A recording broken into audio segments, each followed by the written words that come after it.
Dis-nous un peu ce que tu as trouvé à Gaillon. Eh ben, une dame qui est venue nous rencontrer.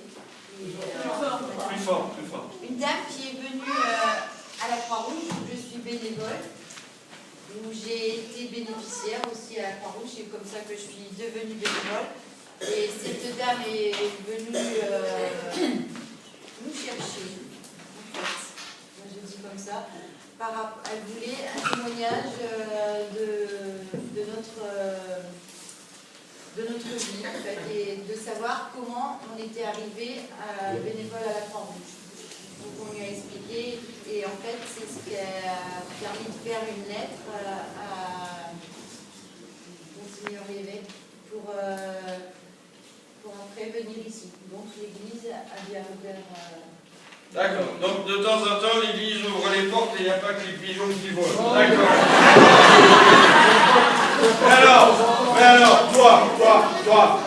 Moi, j'ai qu'une chose à vous dire. Ouais, dis-nous. C'est que vous êtes peut-être la foi solide, mais le foie également. Hein. Ah, bah ça, de toute façon, c'est ce que j'avais dit hier. On a voulu faire venir les pauvres. En même temps, le Secours catholique a dit on ne donne plus à manger aux pauvres, donc il n'y avait plus qu'à leur laisser la crise de foi. Voilà. C'est clair. Donc on picole, mais de toute façon, Jésus-Christ, hein, c'était une des deux émotions qu'il fallait retenir, que moi je comprends mieux, c'est celle où on picole et où on fait la fête.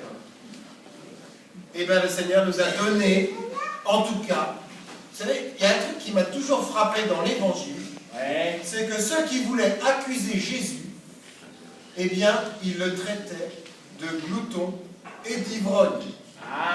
C'était sans doute excessif, mais ça voulait dire sans doute quelque chose, c'est que le Seigneur, il est venu, Dieu est venu parmi les hommes pour partager notre condition humaine, et qu'il avait comme nous soif, et qu'il avait comme nous faim, et qu'il avait comme nous l'envie de vivre.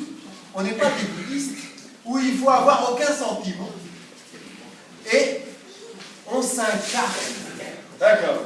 Donc ce qui veut dire soyez tranquille, soyez glouton, soyez buveur, mais surtout si vous êtes bon, vous ne le faites pas savoir, comme ça vous ne serez pas interrogé par la croix.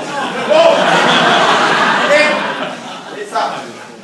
Maintenant, oui. Je disais là dans le frère en venant là, oui. En fait Jésus, il n'est pas venu simplement donner l'aumône ou la piécette au gars qui était là, aveugle, et puis il l'a fait remettre debout, ça veut dire qu'il lui a fait redonner sa dignité humaine. Absolument. Hein, le Secours catholique, il ne fait pas que de la distribution alimentaire, mais il en fait toujours. Mais à côté de ça, il redonne aux personnes leur dignité humaine et il leur propose de faire un échange entre... Parce que tout le monde, on est tous pauvres de quelque chose, tout le monde a besoin de tout le monde. Oui, alors ça je veux bien... Alors je veux bien l'entendre. Je veux bien l'entendre, mais quand même, moi je me pose la question. C'est que quelqu'un... Ce matin, il y a eu un forum, remariés, séparés, baptisés, divorcés, où on a fait l'évangile Saint-Marc, le paralytique. Bon, je veux bien qu'il y ait des gens qui sont au fond du trou. Bon. Et puis on peut croire à la résurrection. Mais, celui qui est au fond du trou, comment il fait pour se relever? Donc moi j'aimerais bien quand même interroger Sandrine pour qu'elle nous dise comment elle a pu se relever. Est-ce que tu peux nous expliquer, Sandrine, comment tu as pu te relever?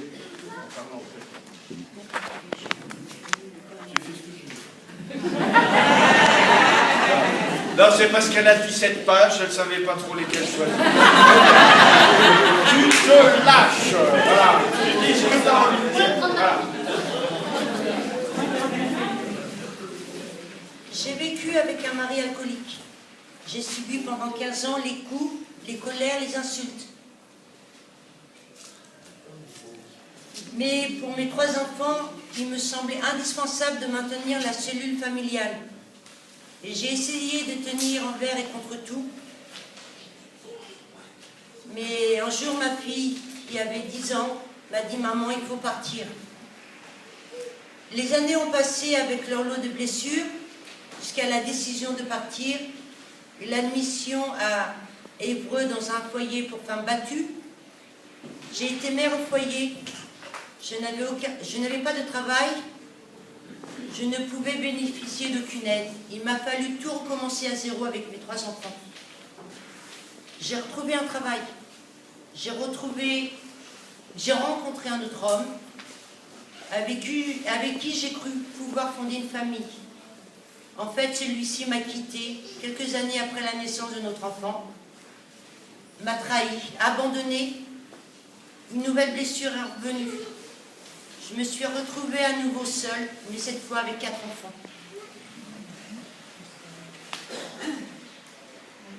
J'ai fait plusieurs porte-à-porte. Toutes ces portes m'ont été fermées.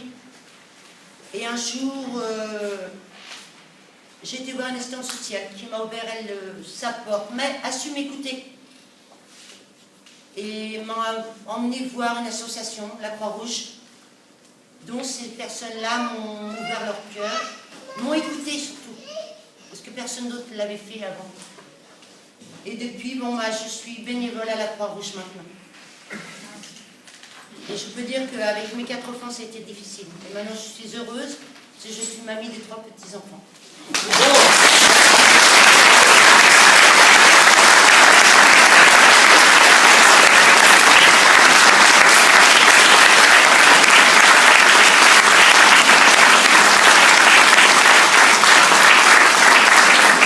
Alors, Monseigneur, quand on entend ce genre de témoignage, bon, lui ne pouvait pas partir en me disant qu'il avait du travail, il m'a poussé vers la porte de l'enseignant. On n'entend rien. C'est un problème de pseudo. on est désolé pour la personne qui devait passer sur le rush, mais a priori, il y a un problème de sono. Monseigneur, quand on entend ce genre de témoignage, bon, moi je veux bien. Hier, on a parlé en fin de spectacle, et puis tant pis pour ceux qui étaient voilà. Hein, et c'est toujours pareil, il faut attendre le lendemain pour avoir du succès. On a parlé de la prison. Bon, il y a des barreaux en prison. L'Église, elle connaît bien les barreaux. Les confessionnaux, il y a des barreaux. Bon, ouais. Mais, quand on entend des témoignages comme cela, comment on peut demander, franchement, les yeux dans les yeux avec Dieu? Je ne vous parle pas de Cahuzac avec Hollande, hein, mais les yeux dans les yeux avec Dieu. Comment on peut demander à une personne comme ça d'être debout, quand elle a connu ce qu'elle a vécu, sans lui dire, finalement, si tu ne crois plus, on comprend que tu ne crois plus, et puis vis ta vie. D'abord, est-ce que je crois que Jésus est vivant? Ça, c'est d'abord la question.